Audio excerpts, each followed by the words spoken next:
The dining room shimmered under too many lights. Silver cutlery, crystal glasses, a table stretched longer than any meal I'd ever cooked for.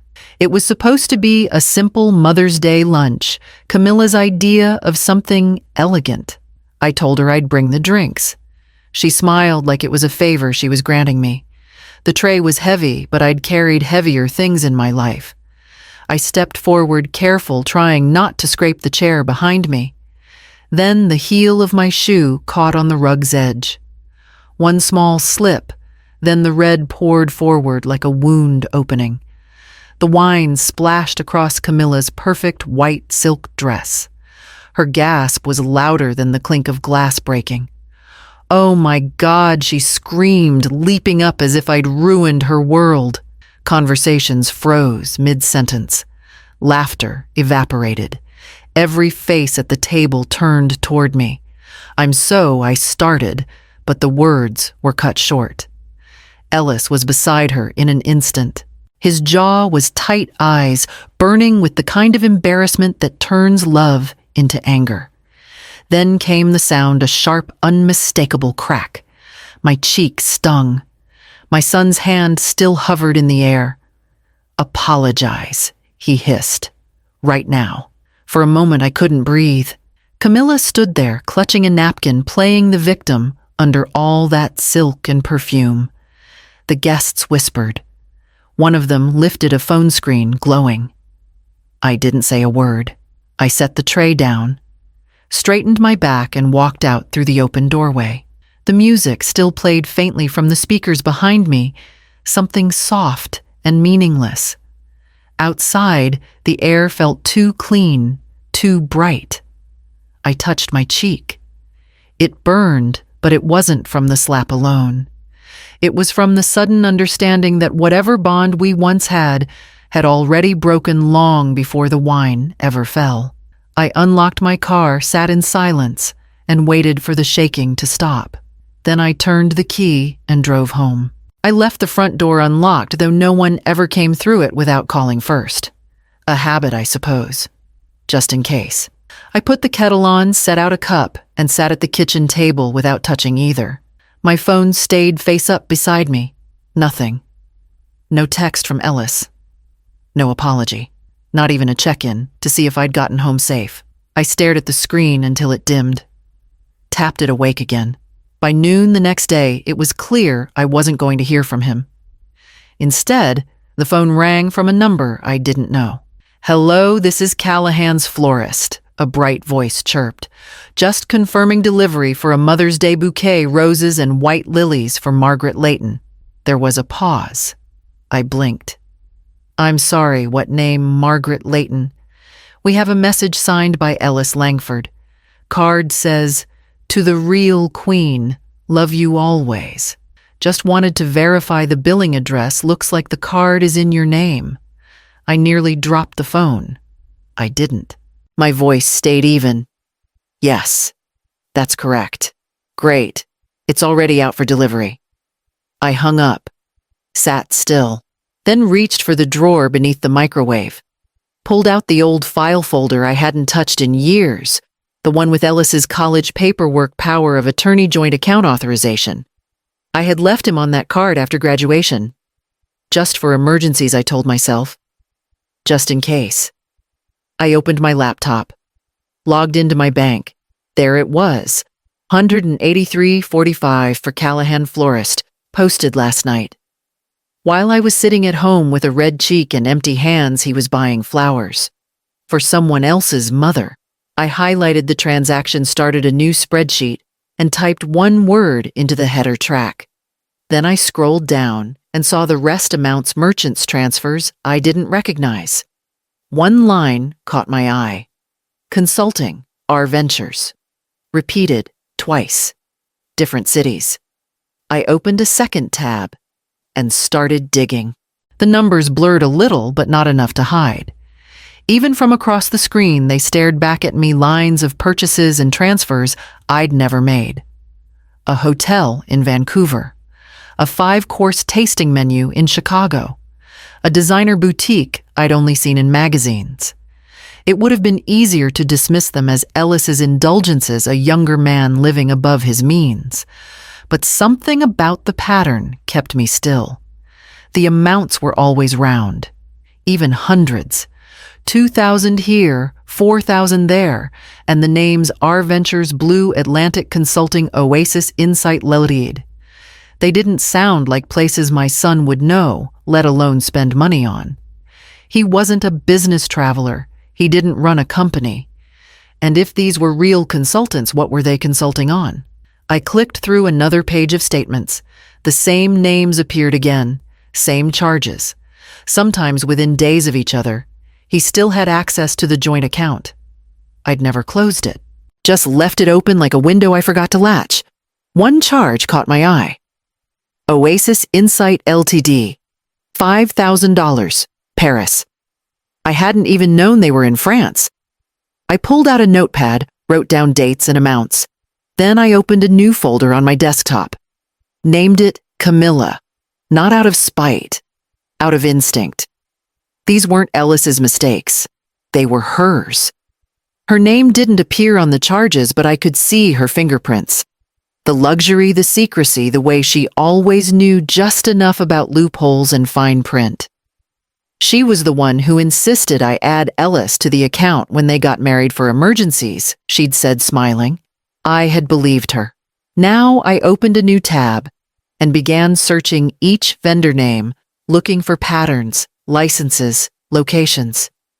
3 results were flagged in financial crime articles. One had been linked to offshore activity. I clicked Save, then clicked Print. I wanted paper in my hand before anything disappeared. When I returned to the bank's dashboard, a new transaction was pending $2,000 to a private car service in Milan. I didn't make an appointment.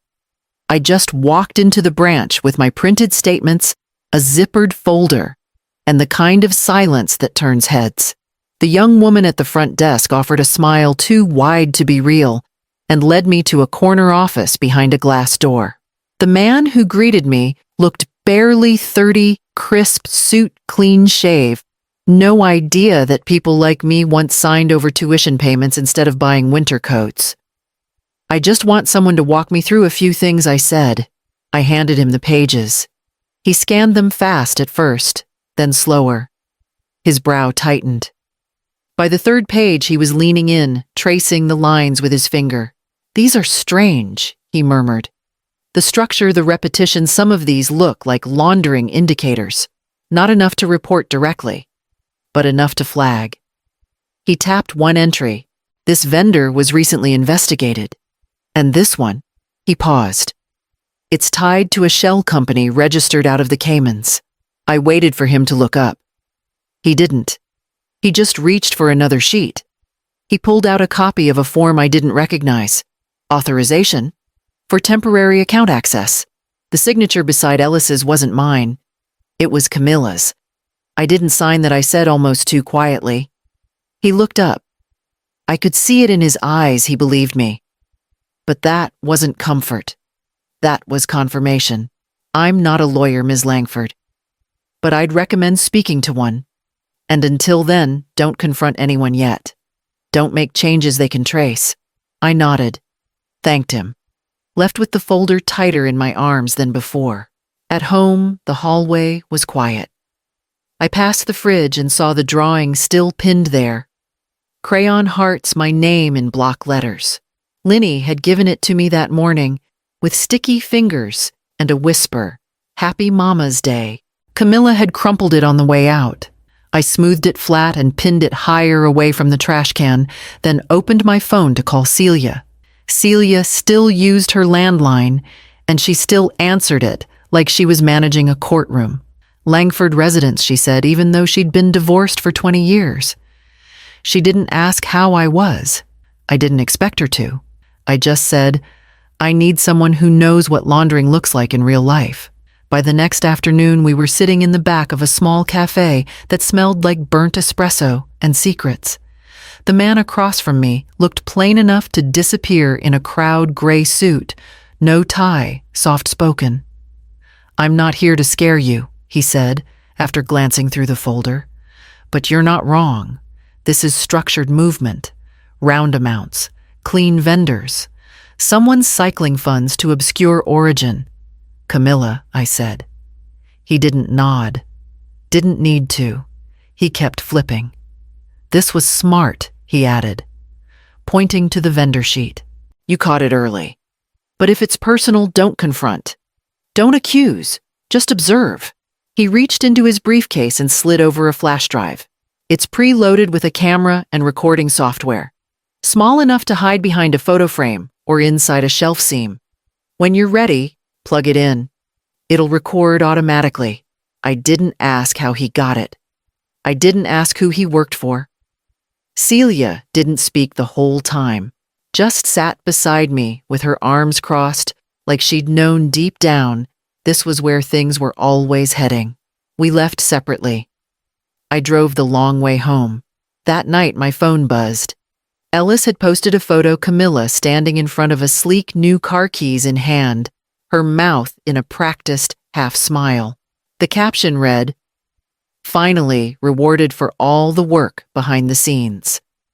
I plugged in the flash drive to charge, checked the instructions again. Then I walked down the hall and opened the closet where I kept the pie dish Camilla liked. The next time I saw her, I'd bring it over just long enough to see where she kept her office. The group text came through just after noon. Camilla, as always, led with charm thin as ice. Let's do a casual dinner soon, just family, no drama this time. The heart at the end made me laugh out loud. Not a joyful sound, just air and disbelief. I didn't reply to the group. I clicked on Ellis's name directly and typed, "We need to talk." Alone. He didn't answer. Not that hour. Not that night. Instead, near 10, my phone rang with a video call. Linny's name lit up.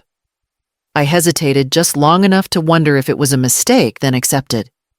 Her face filled the screen immediately upside down at first. Her hair was wild and her voice full of breathless energy. "Grandma?"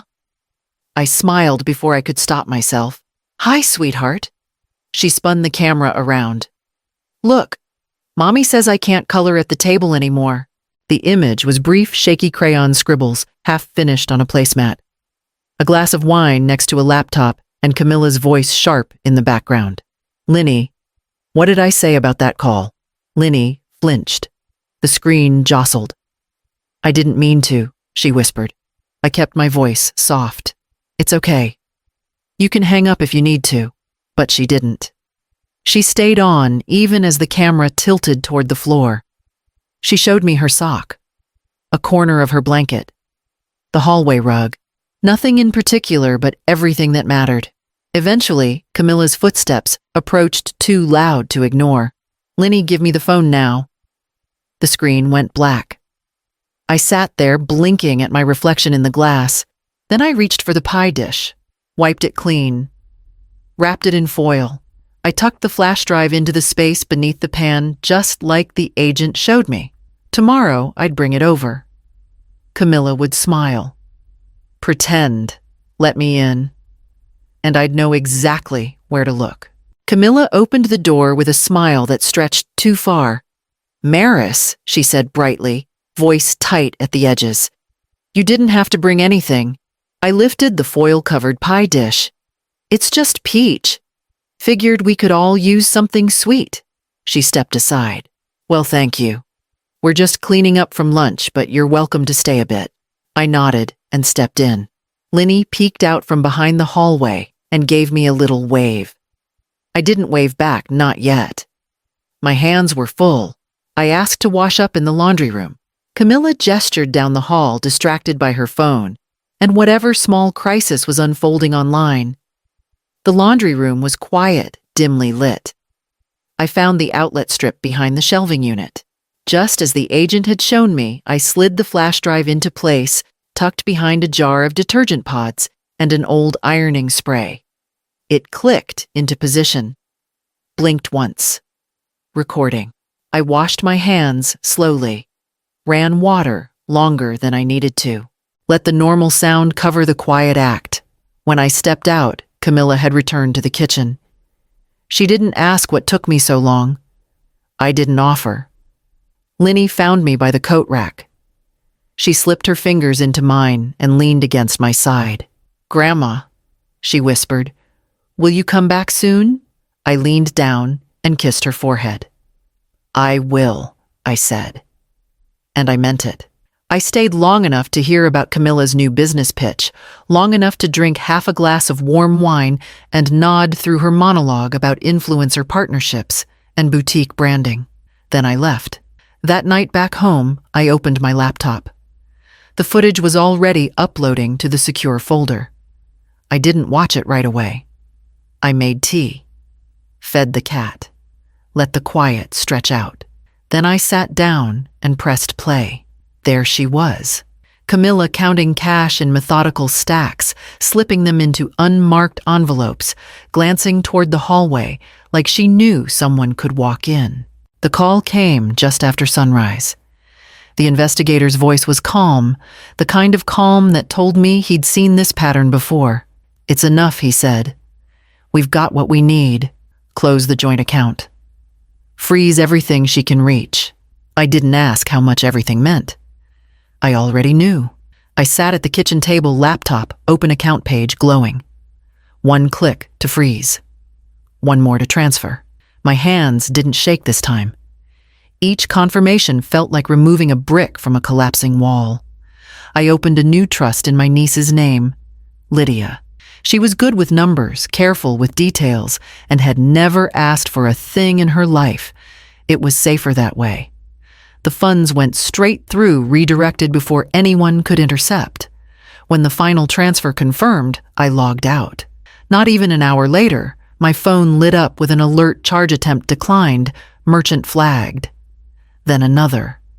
And another. Camilla's voice came through. Next calling from Ellis's number. I let it ring until it stopped. Then again. The third time, I turned the phone face down. Silence filled the house like something earned. Outside, children passed on their way to school. Laughter echoing down the block. I thought of Linny's small hand tugging mine, her voice whispering about coloring and rules she didn't understand. I went to the spare room, the one that had been storage for years. I moved boxes to the closet, folded fresh sheets over the bed. It wasn't a promise, just readiness. A place for quiet. For safety. By afternoon, another message arrived from Ellis' mom. "We need to talk. It's urgent." I didn't reply. I unplugged the laptop, pulled the curtains closed, and made soup for one. Then I stood in the doorway of the small bedroom, the faint scent of laundry soap still in the air, and whispered to no one, "You'll be safe here." That evening, as dusk gathered outside, the phone buzzed again, this time from an unknown number. I answered, already knowing it would be him. It didn't take long. Once the freeze hit and the evidence surfaced, everything else followed like dominoes. Camilla was indicted on 3 counts: fraud wire transfers through shell accounts and obstruction.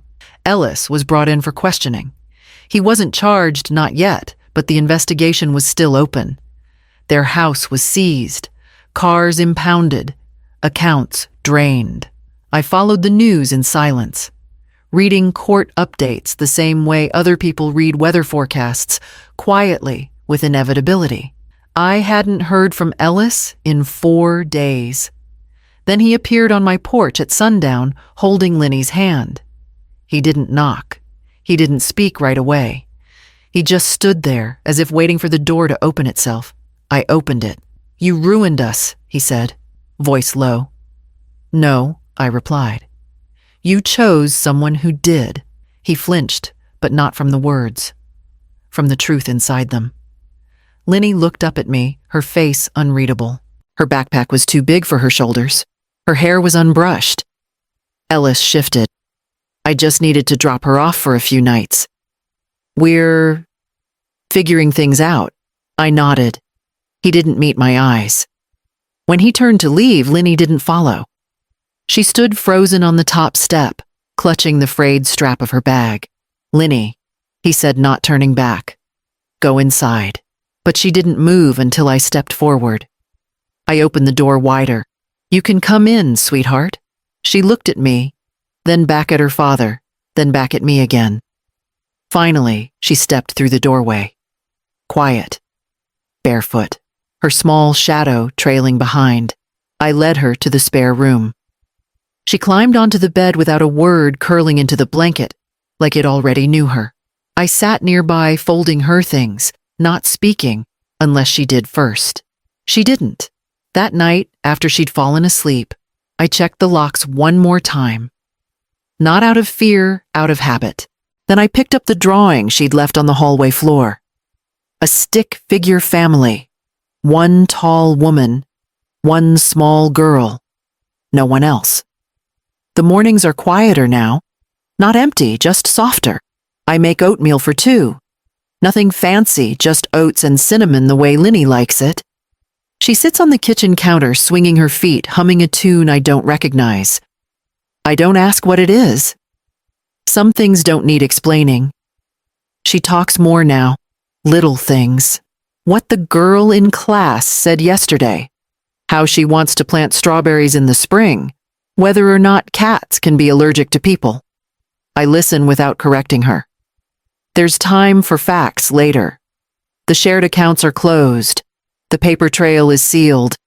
The investigators send updates from time to time, but I've stopped checking them as often. The process is long, winding, but what needed to be cut has been.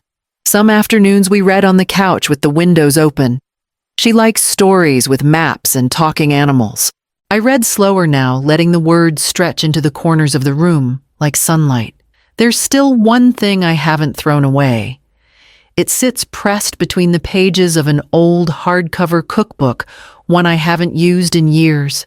A linen napkin stained deep red at the center. The mark faded, but unmistakable. One evening, Linny finds it. She runs her fingers across the stiff fabric, looks up at me. "Why's this one saved?" I pause, then close the book gently. "Because it reminded me to clean house." She tilts her head, confused for a moment, then nods, like she understands anyway. We eat dinner together at the small table by the window, just the two of us. No phones, no loud voices, just 2 bowls, 2 spoons, and the sound of soup cooling between sentences. When it's time for bed, she picks the story.